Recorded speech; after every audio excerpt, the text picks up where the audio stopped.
Welcome to the Mike and JD Show YouTube channel. Thank you for being here. I want you to do me a big favor before you check out this clip. I want you to hit the like button.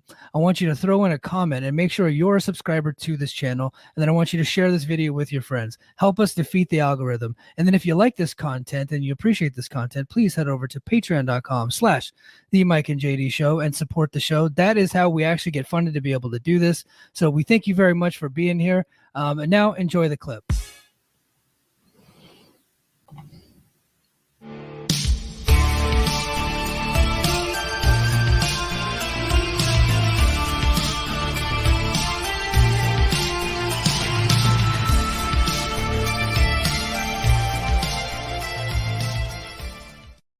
It was announced earlier this week, and I'm actually going to do a share screen on this deal because I think this is pretty cool, and this could be a significant thing for free agency in pro wrestling. This is from one Rikishi Fatu. It says Jacob Fatu had been the baddest talented indie worker on the scene. It's time. Who will sign him? WWE or AEW? He's been ready. Samoan Dynasty, and then there he is. The Jacob Fatu. He is the big free agent out there. His MLW contract has expired, or he's left the company, or whatever it is. I think it was announced that it expired, so he wasn't like released or anything. TNA. This is the guy, right? And there's two more talents that are out there that I'm gonna talk about them next. But Jacob Fatu, that's your guy. Like, if you want to make a big splash, if you want people to take notice, and you want somebody that just isn't resting on their laurels, like that's coming off of a WWE run, to where your show now looks like WWE main event, where your show looks like a third tier WWE, this is the guy you go for. Jacob Fatu. He's legitimately one of the best in the world. I know, other people do crazier moves, and other people do more kickouts, and they slap the thigh more, and they do all this stuff. But this guy makes you fucking notice. He's one of the most talented wrestlers I've ever seen. And of all the Samoan wrestlers, he's like right up there with all of them as far as like what he can do in the ring. He's just a very believable guy. He can do the big moves to the outside, all the flying moves. He can do all the power moves. His shit looks good. He has great matches. Like, this is the motherfucker you bring in right here. You missed on Will Ospreay. You missed on CM Punk. You went after some other guys and girls, and you couldn't get them. Honestly, I think this is more in line with the type of people that they should be going for, rather than some of those overpriced people. Like, look, okay, CM Punk would have been a game changer for this company. I'm not going to say that. Will Ospreay would have been awesome, but I don't think that he would have done significant business for TNA. He needed to be in one of those bigger promotions because the way they're able to promote him, I think he'll do business for them. I just don't think that he would have done significant business for TNA.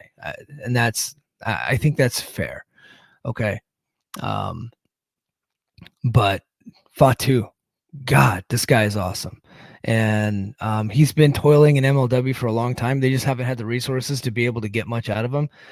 Even though he's produced some high quality segments and matches and all this, like the Hammerstone matches and the matches that he had with Tom Lawler back in the day, he was absolutely like he is absolutely amazing. And I've seen this guy in person wrestling on the Indies in San Francisco. He is by far like that. Like, he would be my number 2 priority of all the free agents that are out there right now. And I think they need to make a big push to get this guy.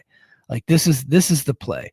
This is what gets people noticed. This is what, makes people think that you're serious and that you're not just looking for fired WWE talents. Because right now, that's kind of what it seems like. They're just hoping for people to get fired from WWE.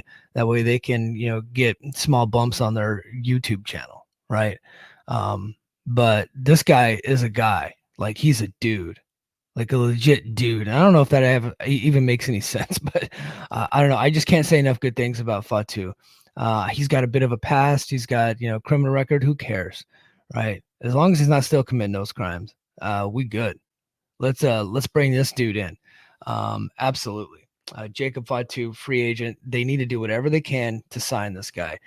People are saying either AEW or WWE. I think TNA needs to throw their fucking names in the hat big time. Come in strong with an offer for this guy. Go for it. Roll the dice. Absolutely.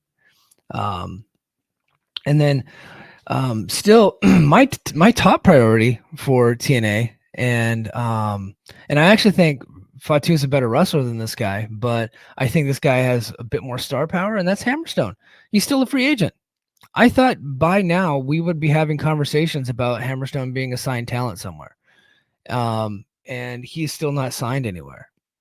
And he has been all over his social media, talking about TNA, tweeting out pictures of when he was in TNA and asking his audience, his followers, if he should sign with TNA. And everybody's like, one by one, like, yes, yes, yes.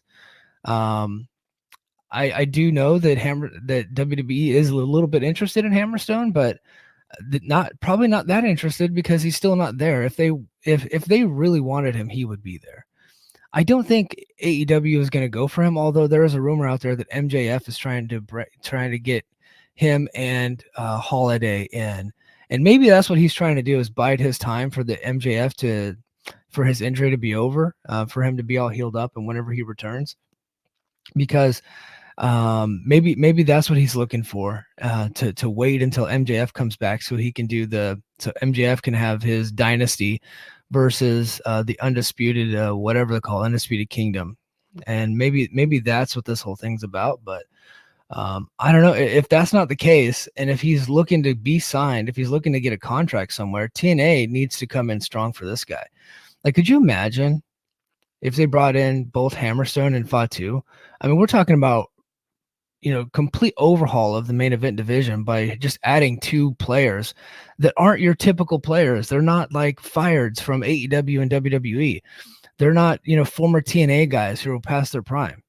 Like, these are 2 dudes in their prime that don't have like overexposure. When they come onto your TV, they're going to be fresh faces. And I think that's so underrated. People love to bring in these like fucking Dango and Khan and all these losers, because they're more famous. But it doesn't add anything to the show. They don't. It's like, oh yeah, I used to see that guy in WWE, and now my attention's here. Instead of bringing in somebody new, somebody fresh, somebody that isn't famous, and then learning about them, teaching your audience about this person.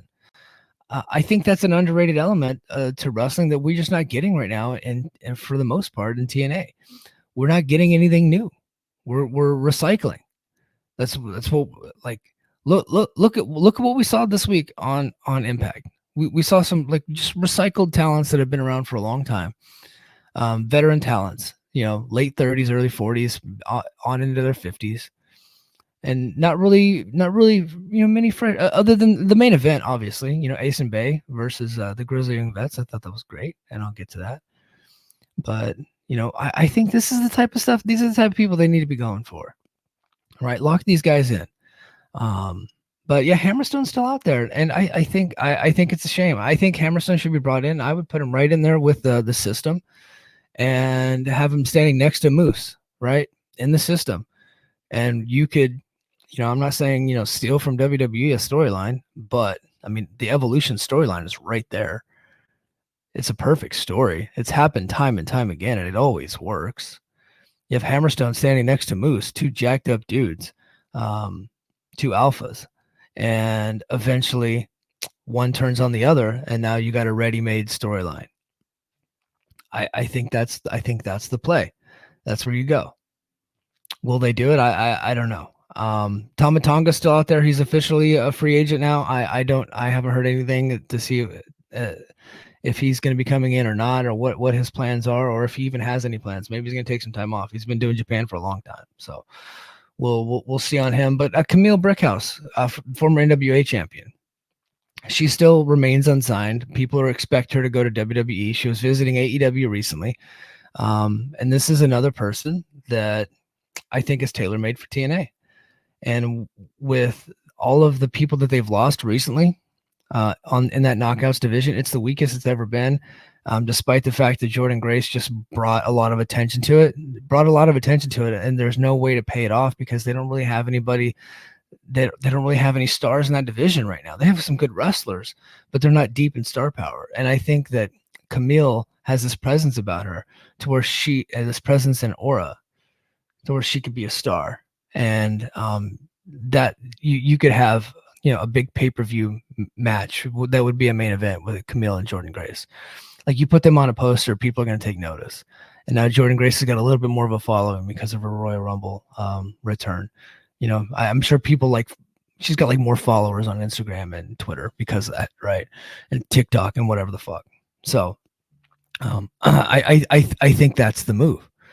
So there's 4 talents right there. Tonga being like 4 of 4. He would be like my last priority because he is a guy that's 40 and that's been around. A lot of hardcores don't really like him, but he was in New Japan for a long time, and his last match that he had with Shingo was amazing. And maybe that's all credit to Shingo, but fuck it, it was awesome. Tama was a very big part of that match. So, they could really turn this thing around if they got those people in.